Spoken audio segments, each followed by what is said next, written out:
Hello, everyone, and welcome to another edition of the Superintendent's Corner, and probably the last edition of the school year. Why, isn't that amazing to say the end of the school year already? It's coming very quickly, isn't it? It is. People have said, how many days you have left? And I'm like, I don't know. I just put my head down trying to get through today. It's just, everything's coming like an avalanche. It's just crazy. And I want to say, I think we're safe that we will not be adding snow days for the rest of the year, but There's potential. I heard that there's a chance today of snow, so we'll see. But yes, I would think that that's a safe bet. all right. So, without much further ado, this is Gary Van. I'm joined by Scott Aiken. We are doing the Superintendent's Corner. Well, let's just start right away with some important business about a millage coming in on Tuesday, August 5th. Can you please explain that to us? Yes, just like everyone wants to hear, a millage, right? Yeah. But this is the non-homestead operational millage. This is something that schools have to vote on to get their full funding. We voted on this the last 4 years, or 4 years ago. Before then, it was every 2 years. Like I said earlier, it's something that public schools have to receive all of their funding.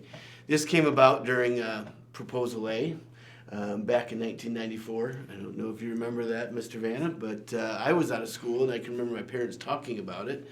That's where they changed the funding of school districts. And in order for schools to receive their full funding from the state, they have to pass this non-homestead operational tax, which is 18 mills.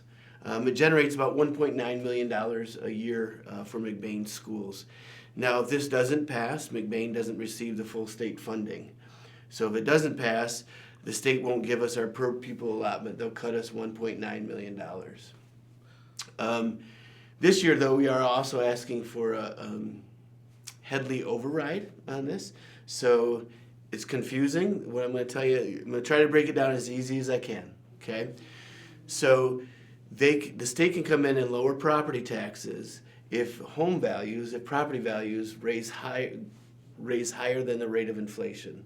So if your property value increases higher than the rate of inflation, the state can come in and override that and cut down taxes. Well, if that happens to schools don't get their full funding. So we're asking for another 0.5 mils on that, so that if that does happen, we can still charge the 18 mils. So that way the school doesn't get cut any funding. So basically, in a nutshell, we're asking for 18 mils. That's the maximum amount we can ask for.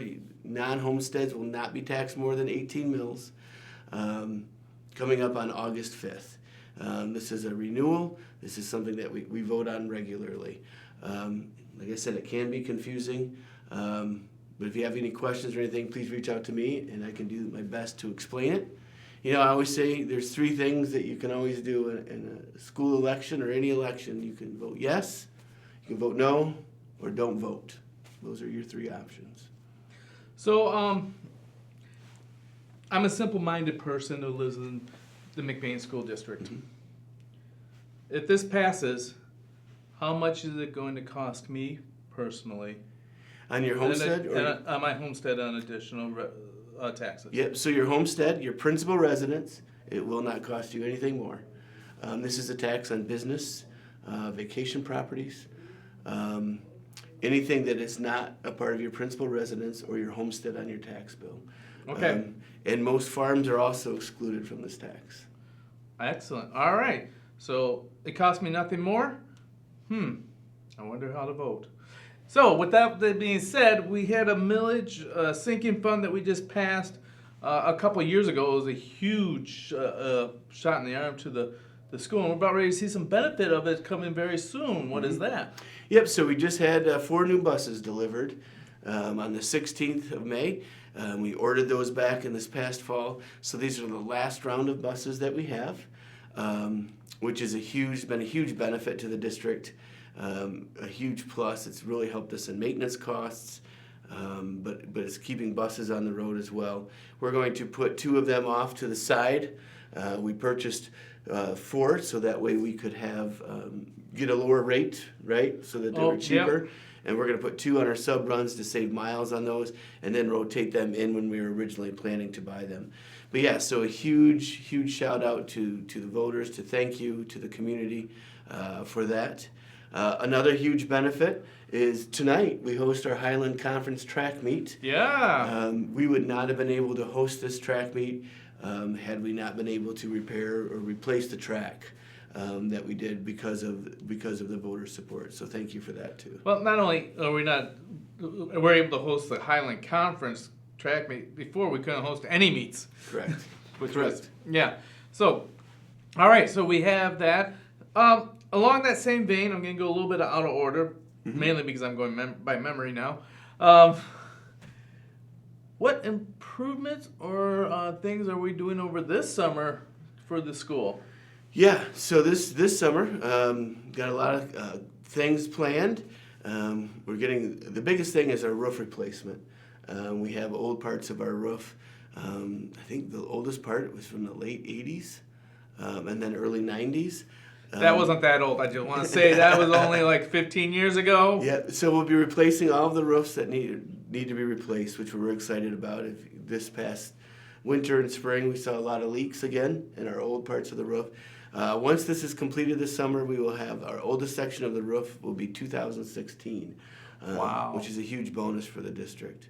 Other things that we're going to be doing is we're going to do some lobby updates with painting, some pictures, some different things like that, but also painting around the school as well.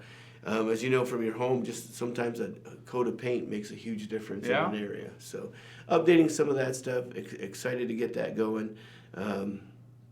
Yeah, just a lot of good things happening. Bad thing is the roofs people aren't going to see, right? I mean, it's not something we're going to see, but we're going to see it when we don't have water dripping down on us. So the fact we don't see it, seeing it, yeah. It's No, a good yeah. point, yeah. So the school's basically at our house. My wife has this like rotation painting schedule.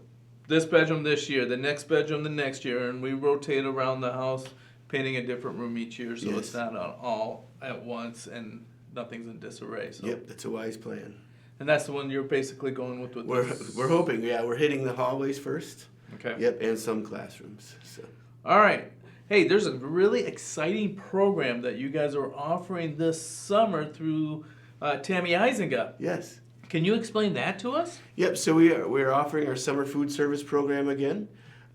This is where, if you weren't familiar, last year we did the same thing where you could come through and pick up 5 meals for 5 breakfasts and 5 lunches for anybody under 18 years of old. They can pick those up. We are starting that right when school gets out. You can look at our website, and I think Tammy's Facebook page or McBain School's lunch Facebook page. Okay. It's probably a better way to describe it. To sign up, we do ask that you register, and we do ask that you register for all summer for planning purposes. But it's a great program. I think we did 135 kids last year. We'd like to see that number increase. But our food service department does a great job giving up some time in their summer to come in and provide that. One thing that we are asking this year is, last summer we sometimes had cars backed up to 66 through the parking lot. So this year we're asking that we kind of reverse the route. So we're asking that you come in here off of Roland and kind of go around the playground and pick up this way and go out the parking lot. So it'll be a learning curve probably the first week or two, but once we get that flow down, it's going to make things a lot easier, and people on 66 won't be so upset. And you're going to also have some type of signage to help people understand the change, and just as a reminder as we keep that going on. Yep. Excellent. Yeah, but look at our website, contact our food service department if you would like to sign up for those meals. All right. So, hey, my understanding is we got a new position that just got filled. Yeah, due to retirement, Scott Dunham is retiring from the district.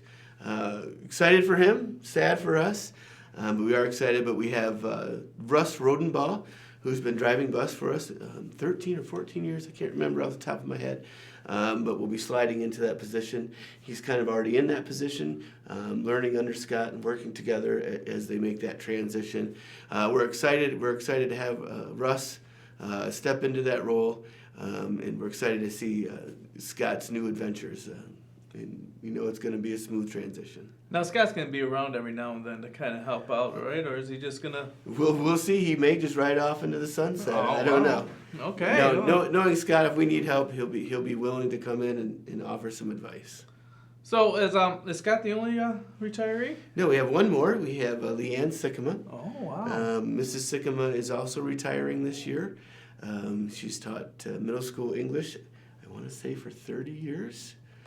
I can't remember if it's 25 or 30, but I thought it was 25 where she bought the 5 back in the olden day to get her to 30 for credit. Yeah, all I know is that, again, we're sad for us, but excited for her. She's leaving big shoes to fill. Well, let me quickly do the math. 36 minus 25. You're telling me she started teaching when she was 11. It's not 30, it's only 25. Okay, fair enough. There you go. So congratulations, Leanne. Hope you have a great time planned for you, and you can always come back and visit us if you want to also. So those are our 2 major retirees. Big week this week. Friday night's going to be the graduation ceremony that will be in the high school gym. I don't know if you know the details. We do like to keep that indoors. There are not tickets distributed. All are welcome to come. It's an unlimited amount of people that are allowed to come. We've never sold out the gym.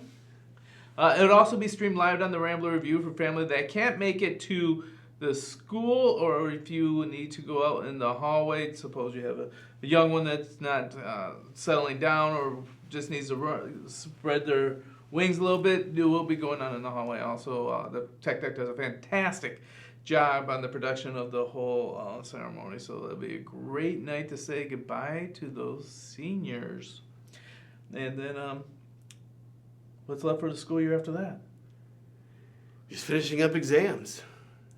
So we come back for 4 days, and then that following Friday we have exams. We also have baseball districts in the middle of that day. Softball districts will be taking place. Baseball as well, yep. I didn't get a list from the track coaches, but my understanding is that Ben Rodenbaugh did qualify for states in the high jump. Correct. We had a couple relay teams for the girls. Mm-hmm. We had quite a few girls. I want to say 10 to 12. And then we had Lakai Campbell also qualify for the boys in the hurdles. And then I believe and Wyatt Zeiderveen for throwing for the boys. Oh, excellent. I know there was a number of girls. I don't recall all of them off the top of my head. Isabel Roosevelt, I believe, qualified in both discus and shot put. Yeah. And then the 4x8 relay team qualified. We're going to miss somebody. And I already wish I'm sorry about had that. my list. Yeah. We have our notes right on the computer screen that's turned off. So that's why we're going on that. And big match tonight. We will have the results. We won't have this out before it, but the girls are going for their back-to-back Highland Conference Championship tonight. Really exciting. And on their home track. On their home track. That would be 8 in a row. How amazing would that be? That'd be really cool. All right. So, any words of wisdom for our fans? Why don't dinosaurs clap their hands? Why don't dinosaurs clap their hands? Because their arms are too short.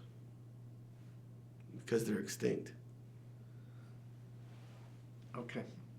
On that note, this has been Gary Vanna. Scott Aiken. Feel the wheel.